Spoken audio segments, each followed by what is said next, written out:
Welcome to this video. I want to talk about why most people fail in life. Now, the first thing I should say is that success is relative. And so I got the definition of success. It wasn't something I invented, but from a number of different authors. But the one that's always stood out to me to be the most compelling is the continuous pursuit of a worthy ideal.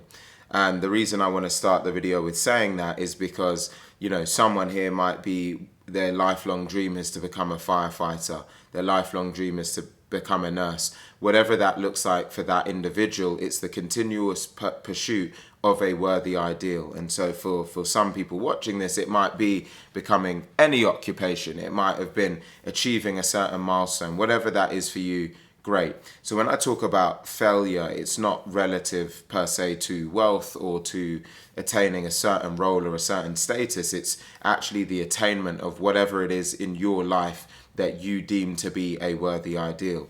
So why do most people fail? And I was having a conversation in a Uber ride yesterday with a friend of mine, a few friends, and so a concept that I was talking to them about is something called the trough of disillusionment. Again, not something that I invented. It was actually designed originally for product life cycles, but some people have been able to now liken it to just really the way people think. So let me explain what I'm talking about here and how it works. So with the trough of disillusionment, what happens is people often they come up with a new idea. Let's say they want to start a new business. So they then initially have this peak of inflated expectations. And so they get really excited and it's like, wow, I'm starting a new business. I'm buzzing. I've got all of these ideas. So now they start spiking, right, with excitement and enthusiasm. And then what happens is that there's this moment where the reality kicks in. And when I say the reality, this is how hard it actually is, or the pace of their progress is not what they want it to be. So all of a sudden they take a massive sharp dip, and this is where they end up in the trough of disillusionment. But then what happens from there is that it's what's classified as an innovation trigger. So now you've gone from this big peak to this big trough. And then there's this moment where you start to think, oh, actually, maybe I can make this work. Maybe I can figure this out. So they start to kind of peak a little, not peak, but you kind of come out of the trough a little bit because you start to think, actually, I can find a way. But they'd never quite reach the same peak that they were at before, and they don't reach the lows that they were at before. So now they have what's classified as a plateau of productivity. So they just sit in status quo. So they're not working at the pace they did at the beginning.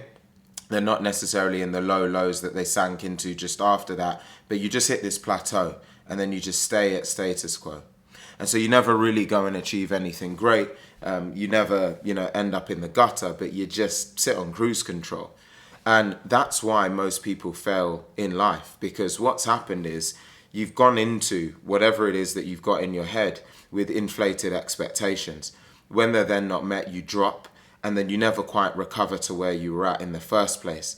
Instead of being the person that sets out a vision, creates a plan around that vision, sets a semblance of daily tasks and activities and principles that will underpin that vision, then it becomes a case of simply showing up every day and doing exactly what you need to do in order to put yourself in a position where you have some form of consistency in order to go out there and execute on your goals.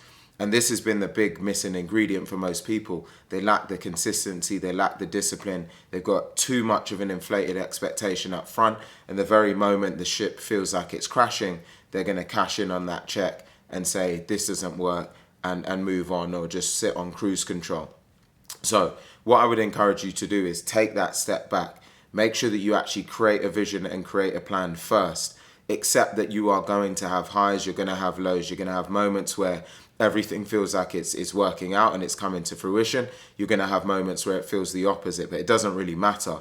Your job is to show up every single day and do those micro activities that take you a step forward to your goals, to your objectives, and to the vision that you have for your continuous pursuit of a worthy ideal. And if you're able to do that, I can assure you that you will get to the outcome at some point.